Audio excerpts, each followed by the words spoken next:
videokonferenciu s lídrami členských štátov Európskej únie, ktorou Ruská federácia nepochybne je, v konvenčnej vojne nie je možné poraziť. Že Ukrajina sa nemôže stať členským štátom Severoatlantickej aliancie. Ak tieto dve základné porozumenia, jedno ohľadne členstva v NATO, že v Európskej únii sme museli čakať na Donalda Trumpa, aby nám ukázal cestu k mieru. Napríklad návrh, že Ukrajina v rámci bezpečnostných záruk kúpi od Spojených štátov zbrane v hodnote 100 miliárd eur. Opakujem, 100 miliárd eur. Ale účet zaplatia členské krajiny Európskej únie. Ak vyjednávanie podmienok skončenia vojny nepôjde podľa našich predstav. Pekný deň, vážení priatelia. Práve som absolvoval videokonferenciu s lídrami členských štátov Európskej únie k včerajším rokovaniam vo Washingtone. Od samotného začiatku konfliktu na Ukrajine som podporoval všetky mierové iniciatívy, aj keby prišli z najvzdialenejšieho vesmírneho kúta. Preto vítam aj posledný vývoj, pretože konflikt sa nedá vojensky vyriešiť. A jadrovú veľmoc, ktorou Ruská federácia nepochybne je, v konvenčnej vojne nie je možné poraziť. Prvým základným predpokladom ukončenia konfliktu je porozumenie, že Ukrajina sa nemôže stať členským štátom Severoatlantickej aliancie. Po vojne je každý generál, ale dovolím si pripomenúť, že odmietanie členstva Ukrajiny v NATO bolo z mojej strany jasné od prvých vyjadrení k vojne na Ukrajine, hoci som bol za tento postoj tvrdo kritizovaný. Rovnako je dôležité faktické porozumenie, že bez diskusie o územných zmenách na Ukrajine sa nepohneme.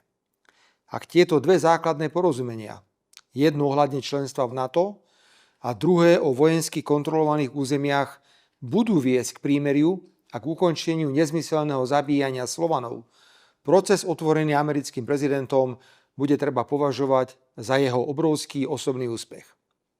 Môžem len vyjadriť ľútosť, že v Európskej únii sme museli čakať na Donalda Trumpa, aby nám ukázal cestu k mieru. Vojnový konflikt máme na európskom území. Logika preto káže, že na európskej pôde pod plným patronátom Európskej únie mal byť aj ukončený. Je veľa otázok, ktoré sú otvorené. Napríklad návrh, že Ukrajina v rámci bezpečnostných záruk kúpi od Spojených štátov zbrane v hodnote 100 miliárd eur. Opakujem, 100 miliárd eur. Ale účet zaplatia členské krajiny Európskej únie. Vyzerá to ako nepodarený žart, ale tých sme v tejto vojne svedkami pomerne často. Ani v najdivokejšom sne si neviem predstaviť, že Slovensko by kúpilo v Spojených štátoch nejaké zbrane a potom ich zadarmo poslalo na boisko na Ukrajinu. Skeptický som aj pokiaľ ide o podporu prijímania ďalších sankcií proti Ruskej federácii, ak vyjednávanie podmienok skončenia vojny nepôjde podľa našich predstav. Želám si čo najskôrší mier. A Ukrajine želám slobodný mierový vývoj a podporujem jej ambíciu vstúpiť do únie. Samozrejme za podmienky, že splní všetky nevyhnutné podmienky.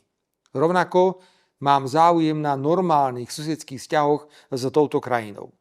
Preto veľmi pozitívne vnímam aktuálnu informáciu, že ukrajinská vláda prejavila záujem na ďalšom spoločnom zasadnutí slovenskej a ukrajinskej vlády. Začíname hľadať termín a miesto. Pekný deň. Subscribe to One India and never miss an update. Download the One India app now.